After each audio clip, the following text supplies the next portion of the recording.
Hello student, कैसे हैं आप? आई होप आप अच्छे होंगे। मैं Ajay Kushwaha sir mathematics study centre में आपका स्वागत करता हूं। आज मैं क्लास 11th का फर्स्ट चैप्टर लेकर आया हूं, जिसमें हम लोग सेट के बारे में डिस्कस करेंगे। लेक्चर स्टार्ट करने से पहले मैं आपसे रिक्वेस्ट करना चाहता हूं कि मेरे चैनल को आप सब्सक्राइब करें, लाइक, शेयर और कमेंट अवश्य करें। तो चलिए हम स्टार्ट करते हैं।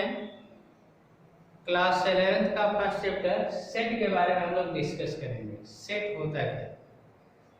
तो सेट मैथ में जो हमारा जो सेट जो कॉन्सेप्ट आया, ये बहुत ही इम्पोर्टेंट कॉन्सेप्ट है।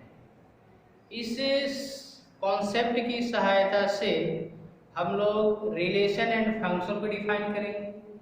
ज्योमेट्री में भी सेट का यूज होता है। आप अर्थमेटिक प्रोग्रेशन, ज्योमेट्रिक प्रोग्रेशन पढ़ोगे, उसमें सीक्वेंस आता है, तो सीक्वेंस में भी सेट का कॉन्सेप्ट लागू होता है। प्रोबेबिलिटी आप पढ़ेंगे तो प्रोबेबिलिटी में भी सेट का कॉन्सेप्ट यूज होगा। तो आज हम लोग सेट के पहले तो सेट का कॉन्सेप्ट क्या होता है उसके बारे में डिस्कस करेंगे। और सेट का जो कॉन्सेप्ट जो जिसने दिया वो आपके उस मैथमेटिशियन का नाम था जॉर्ज कंटूर। जॉर्ज कंटूर 1845 से 1918 के बीच में इनका 1845 में जन्म इनका हुआ था और 1918 में इनका डेथ हुआ था। तो जॉर्ज कंटूर ने ही सेट पे ज़्यादा वर्क किया है। इसके बाद तो अदर मैथमेटिशियन ने उस पर वर्क किया है। तो सेट का जो कॉन्सेप्ट है बहुत ही इम्पोर्टेंट है और इसका कॉन्सेप्ट मैथ के हर ब्रांचों में लागू होता है। तो देखिए सेट होता क्या है, सेट को हम कैसे डिफाइन करेंगे। तो आप सेट का जो डेफिनेशन है उस पर हम यदि डिस्कस करें या उससे पहले हम एग्जाम्पल लें, तो आप एग्जाम्पल से भी क्लियर कर सकते हैं। जैसे मान लीजिए हम collection of all odd natural number less than 10 की बात करें। Collection of all odd natural number less than 10। तो आप नेचुरल नंबर का करेक्शन करोगे, ऑड नेचुरल नंबर का करेक्शन करो और 10 से छुपे होंगे, तो इसके अंतर्गत क्या आएगा? 1 3 5 7 9। Collection of the river of India, collection of the river of India यानी भारत की सभी नदियों का कलेक्शन है। इसके अंतर्गत आपका गंगा है, ब्रह्मपुत्र है, कावेरी है, नर्मदा है, बहुत सी नदी आपके आएंगी। उसी तरह आप collection of all Wavell in the English alphabet आप लिख सकते हो। यहाँ पे आप दूसरा एग्जाम्पल लिख सकते हैं। Collection of all the river of India. और आपका collection of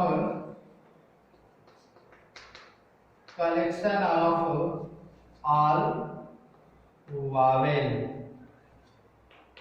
in English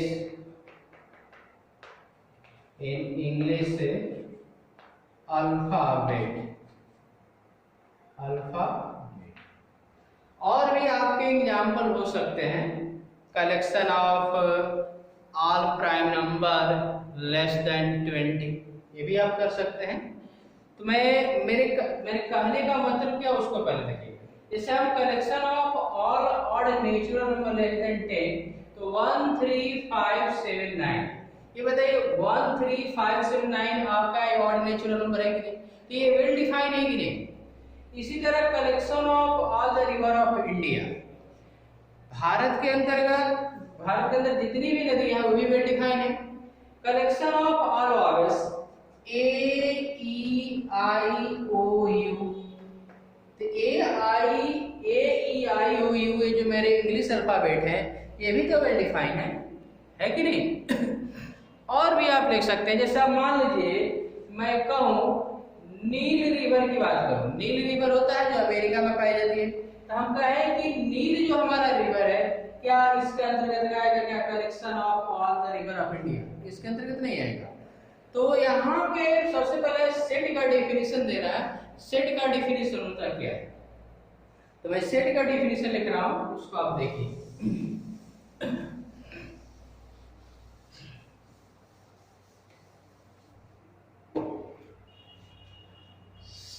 Set is a collection.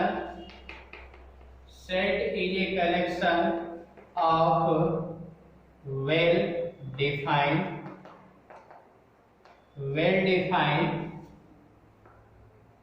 of an object. Set is a collection of well-defined of an object. इसको हिंदी में बोलेंगे वस्तुओं के सुपरिभाषित समूह या संग्रह को सेट कहते हैं। तो यहाँ पे है set is a collection of well defined of an object. यहाँ वेल डिफाइंड से ही मेरा मतलब है, मेन यहाँ पे आप किसी भी, पहले तो सेट जो है वन ऑब्जेक्ट का, मैंने यहाँ पे ऑब्जेक्ट का कलेक्शन करना है, एक ऑब्जेक्ट को हम सेट नहीं कर सकते। एक वस्तु का आप कलेक्शन कर रहे हो, एक ऑब्जेक्ट का कलेक्शन करो, सेट नहीं आएगा। सेट के अंतर्गत आप बहुत से ऑब्जेक्टों का कलेक्शन करो और कलेक्शन करने के बाद उसके जो भी ऑब्जेक्ट है वो वेल डिफाइन होने चाहिए। अब जैसे आप एग्जांपल आप लिख रहे थे, जैसे मैंने कुछ लिखा था, एक मैंने एग्जांपल लिया था collection of all vowels, collection of all vowels लिया है। ये बताओ ऑल वॉवेल्स के अंदर ए ई आई ओ यू, ये जितने भी आप ए ई आई ओ यू देख रहे हो ये हमारे इंग्लिश अल्फाबेट के अंतर्गत हमारे जो लेटर आ रहे हैं, ये बताइए वेल डिफाइन है कि नहीं? Collection of all natural number भी मेरा क्या है? सेट होगा। सेट कौन सा सेट नहीं हो सकता उसकी हम पहले बात करें। पहले हम यहाँ पे लिखें collection of five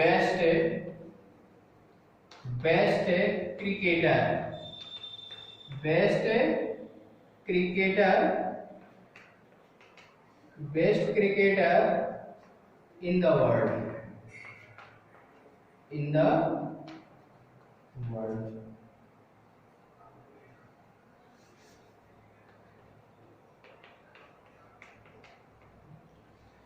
collection of 5 best cricketer in the world.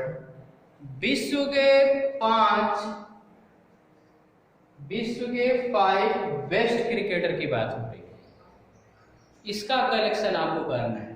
देखिए यहाँ पे जो 5 बेस्ट मैंने आपका जो collection of best 5 cricket player होना चाहिए।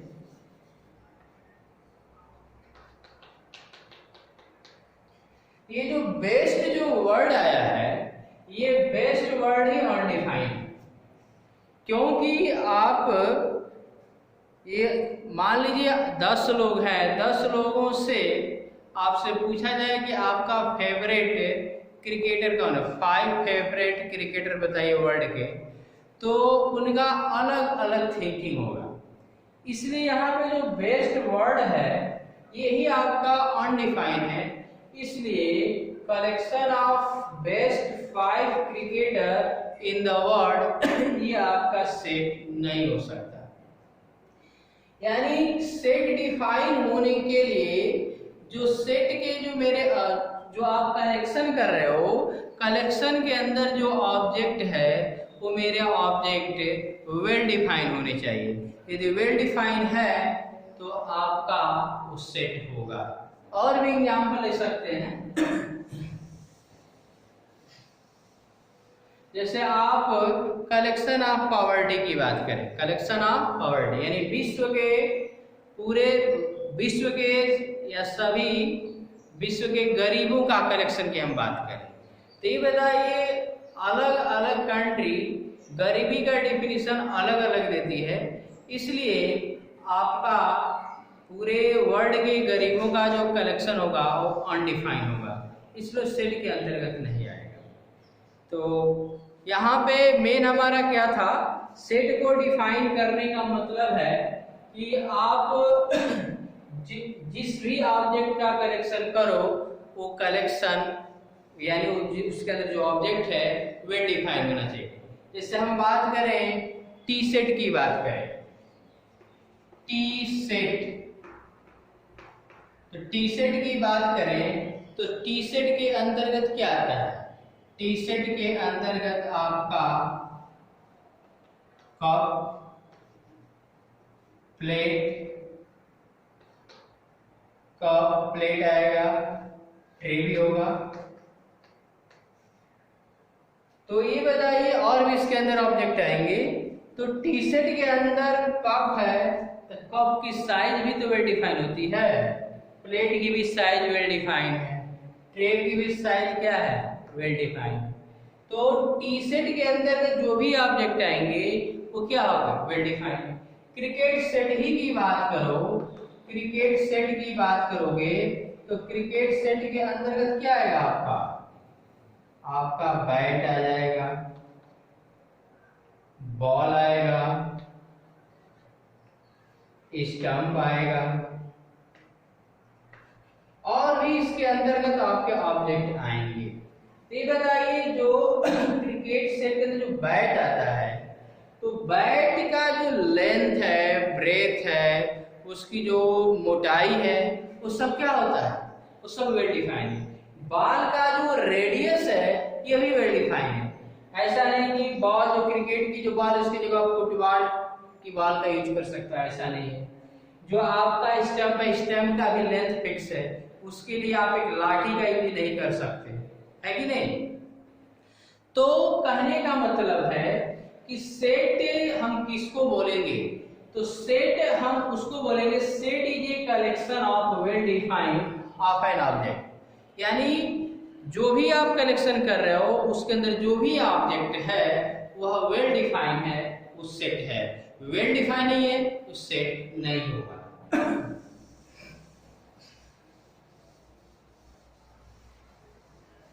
अब हम यहाँ पे डिस्कस करेंगे सेट को आप कैसे रिप्रेजेंट करोगे। तो सेट को हम इंग्लिश अल्फाबेट के कैपिटल लेटर से रिप्रेजेंट करते हैं। जैसे मान लीजिए मेरा नेचुरल नंबर का सेट है तो उसको n से डिनोट करेंगे और लिखा जाएगा set of all natural number, the set of all natural number. क्या लिखेंगे, the set of all natural number. जैसे आपका आइए आप W से लिख सकते हैं, तो ये है आपका the set of whole number, the set of whole number. I आपका या Z से इंटीजर को रिप्रेजेंट करते हैं, the set of all integer, set of all integer या set of all whole number कर दीजिएगा। इसी तरह आप Q से the set of all rational number, all rational number. R जो है the set of all real number. ये जो हमारे नंबर है उन नंबरों जैसे नेचुरल नंबर को हम n के द्वारा, नेचुरल नंबर का सेट है तो उसको n से रिप्रेजेंट कर देंगे, होल नंबर का सेट है उसको W से, इंटीजर का सेट है उसको जेड से, रेशनल नंबर का सेट है उसको क्यू से प्रिंट कर देंगे, रियल नंबर का सेट है उसको आर से। ये पर्टिकुलर है, इसको आप थोड़ा सा लर्न कर लीजिएगा। इसके बाद इसमें और है जिसको मैं लिख रहा हूं,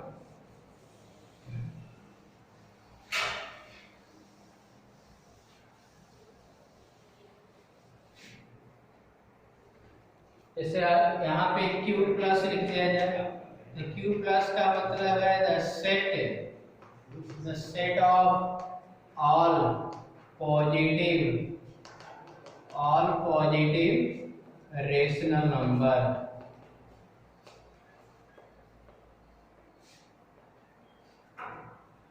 are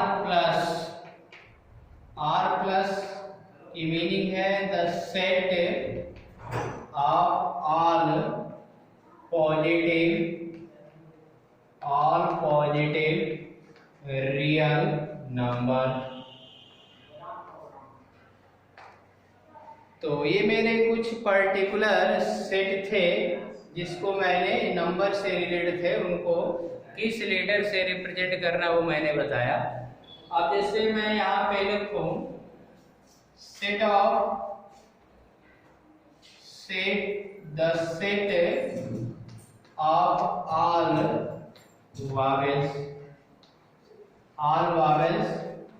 vowels in English alphabet।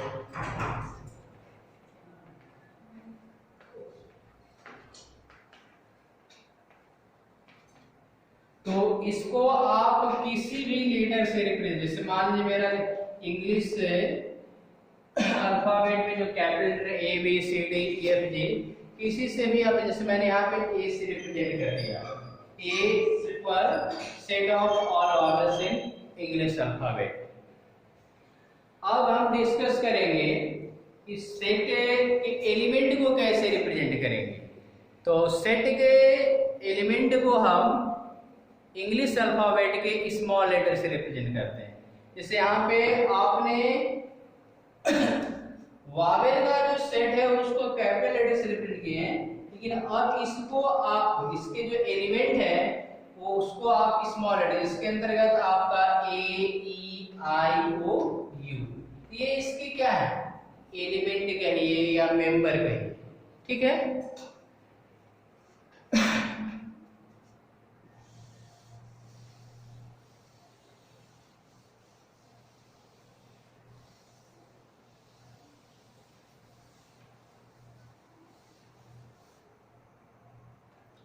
अब मैं एक सेट लिख रहा हूं, A equal set of all natural number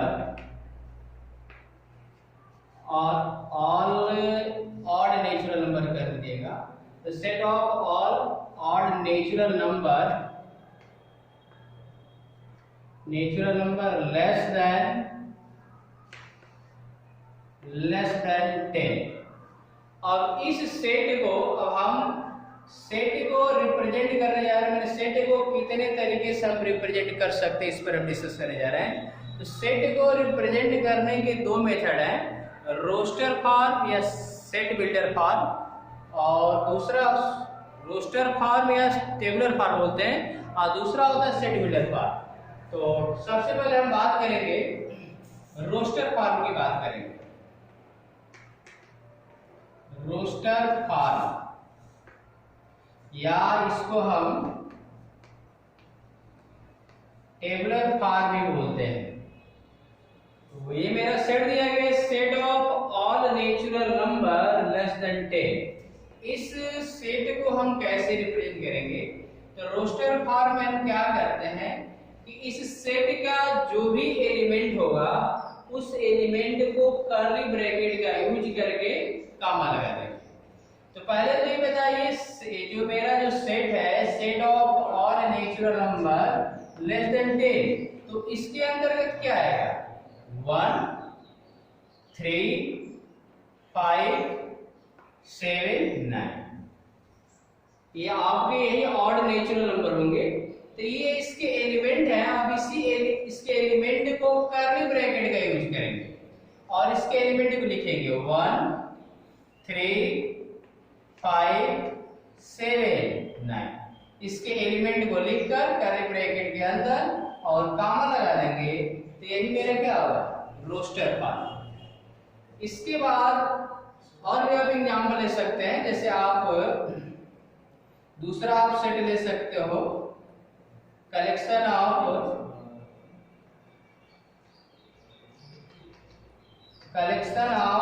all prime number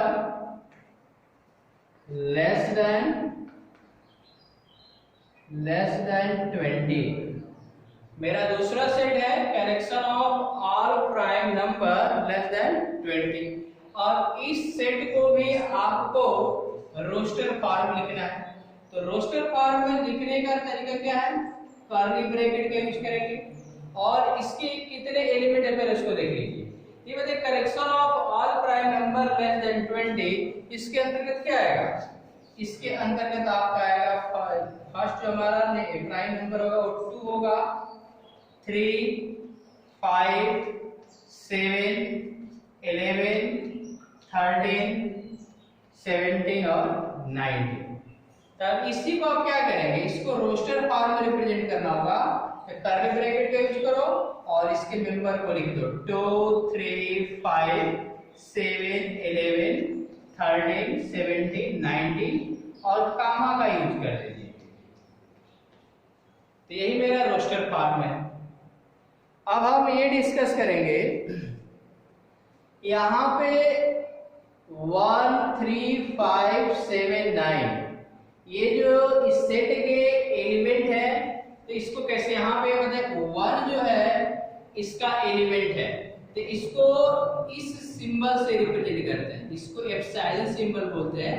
लेकिन पढ़ेंगे 1 बिलोंग्स ए, 1 जो है इस सेट का एलिमेंट है, तो उसको क्या पढ़ेंगे 1 बिलोंग्स ए, इस सिंबल को एप्सिलॉन बोलते हैं। क्या बोलते हैं, एप्सिलॉन। ये 3 भी इसका एलिमेंट है, तो आप 3 बिलोंग्स ए। आपका 5 इसका एलिमेंट है तो 5 बिलोंग्स ए, 7 एलिमेंट है तो 7 बिलोंग्स ए, 9 बिलोंग्स ए। अब बताइए यदि यहाँ पे हम 11 ले लें, 11 जिसमें है नहीं, तो 11 बिलोंग्स ए आप नहीं लिख सकते, यहाँ पे इसको कट कर दोगे और इसको पढ़ते हैं 11 डज नॉट बिलोंग टू ए। तो आपको इस समझ में आ गया होगा। इसी तरह आप इसमें भी चल सकते हैं, जैसे 2 इसका क्या है, एलिमेंट है, इसको आप लिखेंगे 2 बिलोंग्स बी। 3 भी इसका एलिमेंट है तो 3 बिलोंग्स डी आप लिख सकते हैं। अब हम डिस्कस करेंगे सेकेंड सेट को रिप्रेजेंट करने का। तो पहला मेथड था रोस्टर फॉर्म या टेबुलर फॉर्म, दूसरा हमारा है सेट बिल्डर फॉर्म। तो सेट बिल्डर फॉर्म को देखिए,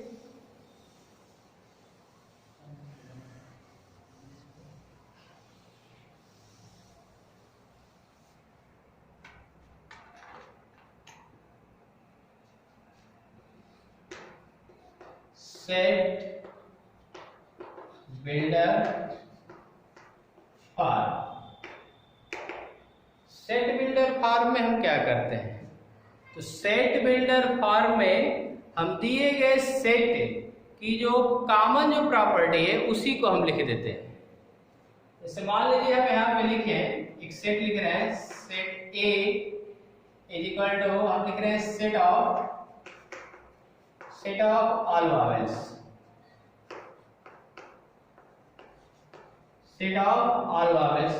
तो इसको आप रोस्टर फॉर्म में कैसे लिखेंगे, इसको आप रोस्टर फॉर्म में लिखते हो ए ई आई ओ यू। रोस्टर फॉर्म में क्या करें, इसके एलिमेंट को कर्ली ब्रैकेट का यूज करके कामा लगाते हैं। लेकिन इसी रिजल्ट को कहा जाए सेट बिल्डर फॉर्म लिखने के लिए, तो आप कैसे लिखेंगे, तो इसमें इस रिजल्ट को लिखना होगा। तो यहाँ पे एक सिंबल आता है, ये इस सिंबल को हम सच दैट बोलते हैं। इस सिंबल का इस सिंबल की मीनिंग है सच दैट। तो यहां पे हम क्या करेंगे, इस सेट बिल्डर फॉर्म में इस सेट की प्रॉपर्टी को ही लिखा जाएगा। और कैसे लिखते हैं उसको देखिए, यहाँ पे a इक्वल लिखा जाएगा x, और इसकी मीनिंग है कि a का एलिमेंट x है, और यहाँ पे वो सिंबल यूज होगा, ये जो मेरा सिंबल है इसको सजन बोलेंगे। यहाँ पे इसका मीनिंग है the set of all element of x such that x is a vowel, x is a vowel। इसको इस तरह पढ़ेंगे a equal to x such that x is a vowel, यानी ये आपका a जो है a का एलिमेंट x है, और x के बारे में क्या क्या है, x मेरा क्या है, वावेल है। और भी लिख सकते हैं, जैसे हम एक दूसरा सेट लें, collection of all even number ले सकते हैं, ऑल इवन नेचुरल नंबर की बात कर रहे हैं, नेचुरल नंबर लेस देन आप कर लीजिए, लेस देन ना हो तो आप 10 ही करो। तो यहाँ पे क्या आएगा, अब इसको रोस्टर फॉर्म लिखना होगा। तो पहले तो ये बताओ आपका 10 से लेस देन 10 से आपके इसके अंतर्गत कौन कौन से एलिमेंट हो सकते हैं, 2 होगा, 4, 6, 8 ये एलिमेंट होंगे। और इसको आपको रोस्टर सेट बिल्डर फॉर्म लिखना है। तो यहाँ पे आप लिखोगे b equal to x such that x is a even number, even natural number less than, या आप इस तरह भी लिख सकते हैं x is less than 10, x such that x is a even natural number, x less than 10। यानी set builder form में दिए गए सेट की प्रॉपर्टी को ही लिखा जाता है। तो मैं अब इस पर 1-2 क्वेश्चन करा रहा हूं, उसको आप देखिए।